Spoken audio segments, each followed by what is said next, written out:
rescuers have spent the night looking for survivors from an asylum seeker boat that overturned in Indonesian waters. An Australian Border Protection plane detected the boat around 200 kilometres north of Christmas Island. At least 110 people have been rescued so far, but it's believed around 200 may have been on board the boat.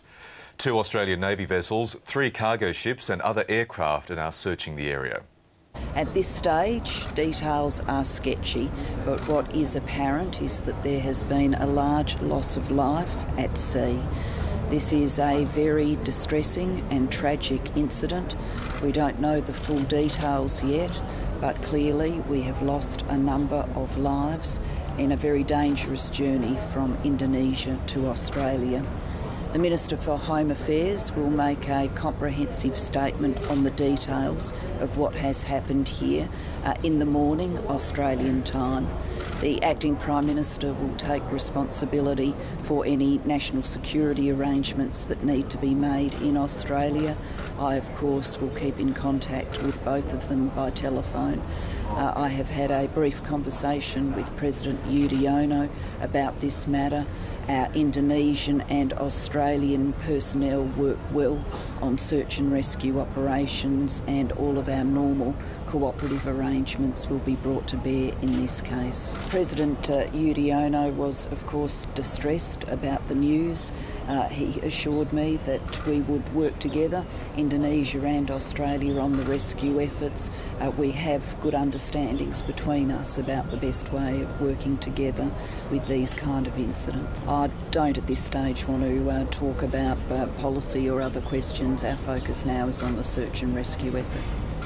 Julia Gillard speaking at the Earth Summit in Rio, where she had those conversations with the Indonesian president. Jason Om joins us now from Canberra. Jason, good morning to you. What do we know? What's the latest? Well, a clearer picture of this rescue mission is emerging this morning. The Australian authorities responded to this boat that was north of Christmas Island that had capsized. A number of survivors had been clinging to the hull of this boat. And the Australian authorities, the Navy and a number of merchant ships responded. They have now plucked 110 people from that capsized boat, and they are now on HMAS Wollongong and the merchant ships on their way to Christmas Island, where they will be transferred to the local hospital and a number of immigration facilities. There was some confusion overnight about how many boats were in distress, and that's because there was some communication, some faxes between Australia and Indonesia talking about a number of boats over the past few days that have been in the area. But it is firming up this morning that there is one boat. The Maritime Safety Authorities, Australia's authority, is focusing on just this one boat, but it is still very unclear about whether this boat is where this boat has come from and what its destination was. Indonesian authorities had been talking about a boat that sounded like this one that had left Jakarta in the past few days and was on its way to Australia. That's all clearing up this morning, but we still have to get more information from the government. Jason Clare, the Minister for Home Affairs, he's going to talk later this morning, and we should get an update from him. And just finally, Jason, we are talking about 200 people being known to be on board that boat, 110 rescued so far. Doing the pretty grim mathematics this morning, the search for those other 90 people is going to be a pretty fraught one, particularly because it is still nightfall in that area.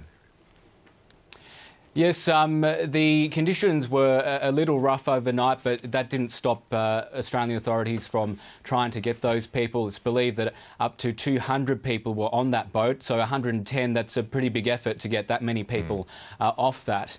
But obviously there's this 90 people who are unaccounted for, and the government and the authorities aren't saying what's happened to those people, whether they have perished or whether they are still unaccounted for.